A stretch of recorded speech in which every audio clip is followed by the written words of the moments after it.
हाय, मेरा नाम अनीस खान है और आज हम जीएसटी क्या है और जीएसटी के फायदे और नुकसान देखने वाले हैं।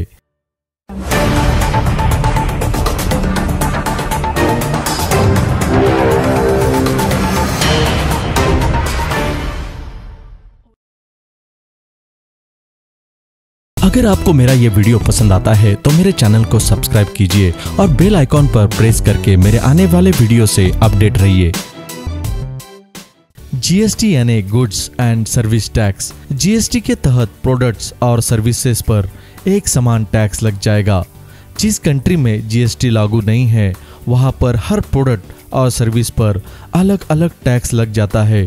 पहले हर प्रोडक्ट और सर्विसेज पर वैट, एंटरटेनमेंट, एक्साइज और सर्विस टैक्स लगता था, लेकिन अब सिर्फ एक ही टैक्स लगेगा।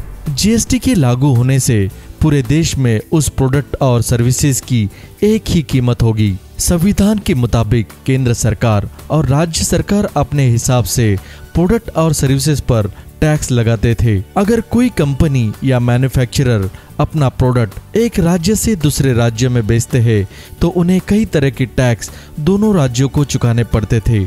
उस वजह से प्रोडक्ट की कीमत बढ़ जाती थी, लेकिन जीएसटी से ये सब बंद हो जाएगा। जीएसटी लागू होने से केंद्र सरकार को फायदा होगा, लेकिन राज्य सरकार को इस बात का डर था कि पहले उन्हें मिलने वाला मनोरंजन tax, VAT, luxury tax, lottery tax और एंट्री टैक्स अब नहीं मिलेगा। पहले हम जब भी कोई प्रोडक्ट खरीदते थे उस पर 30 to 35% टैक्स भरते थे, लेकिन अब वो गिरकर 20 to 25% आने की संभावना है। जिस तरह जीएसटी के फायदे हैं उसी तरह कुछ इकोनॉमिस्ट का मानना है कि जीएसटी से रियल एस्टेट मार्केट पर काफी निगेटिव इम्पैक्ट आ सकता है। अगर आप नया घर खरीदना चाहते हो हो सकता है इसमें 8% का एडिशन आ सकता है और 12% से नए घर की डिमांड गिर सकती है। कुछ रिटेल प्रोडक्ट्स पर सिर्फ 4% टैक्स लगता था, अब जीएसटी के बाद वो महंगी हो सकती है। कुछ एक्सपर्ट का ये मानना है कि सीजीएसटी और एसजीएसटी ये पूरी तरह central excise, service tax, VAT और सीएसटी की तरह है और इससे टैक्स भरने वालों को कुछ भी रिडक्शन नहीं होगा। जीएसटी से छोटे व्यापारियों को इसका लाभ नहीं मिलेगा क्योंकि बहुत से छोटे व्यापारी अपने खरीदी फरोख्त के कागजात को मेंटेन नहीं करते। उसमें से काफी कम लोग टैक्स रिटर्न भरते हैं, जिससे बिना टैक्स रिटर्न भरे उन्हें दिए गए टैक्स का भुगतान नहीं हो पाएगा। काफी छोटे व्यापारी अपने बिजनेस को अच्छी तरह समझते हैं, लेकिन वो टैक्स रिटर्न भरना, रिफंड लेने जैसे काम नहीं समझ पाते। इससे उन्हें इस चीज को समझने में काफी वक्त लगेगा। जीएसटी 3 प्रकार के हैं। Number 1 CGST. सीजीएसटी में पूरा रेवेन्यू सेंट्रल गवर्नमेंट के पास जाएगा। Number 2 SGST. एसजीएसटी का मतलब है एक ही स्टेट के अंदर सेल होना, उससे रेवेन्यू सेंट्रल गवर्नमेंट और स्टेट गवर्नमेंट को जाएगा। Number 3 IGST.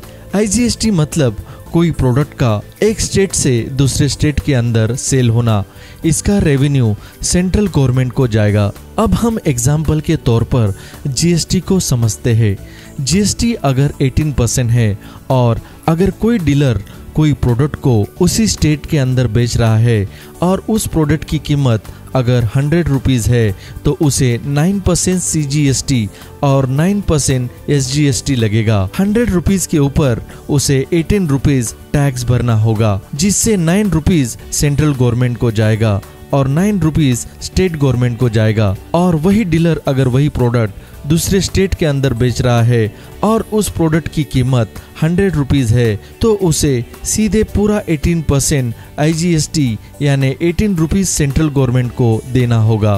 दुनिया में ऐसे कई सारे देश हैं जिन्होंने जीएसटी टैक्स बिल स्टार्ट कर दिया है, जिसमें Denmark, Sweden, France, Germany, Pakistan, New Zealand, दक्षिण Korea, Australia, Singapore, Maldives, Canada और जापान है। Thanks for watching this video. अगर आपको जीएसटी के बारे में कुछ पता है और आप हमें बताना चाहते हो तो प्लीज कमेंट बॉक्स में टाइप कीजिए हाय। अगर आपको मेरा ये वीडियो पसंद आया है तो प्लीज लाइक बटन पर क्लिक कीजिए। अगर आप मुझसे कुछ पूछना चाहते हैं तो कमेंट बॉक्स में टाइप कीजिए। अगर आप मेरे आने वाले लेटेस्ट वीडियो से अपडेट रहना चाहते हैं तो प्लीज मेरे चैनल को सब्सक्राइब कीजिए।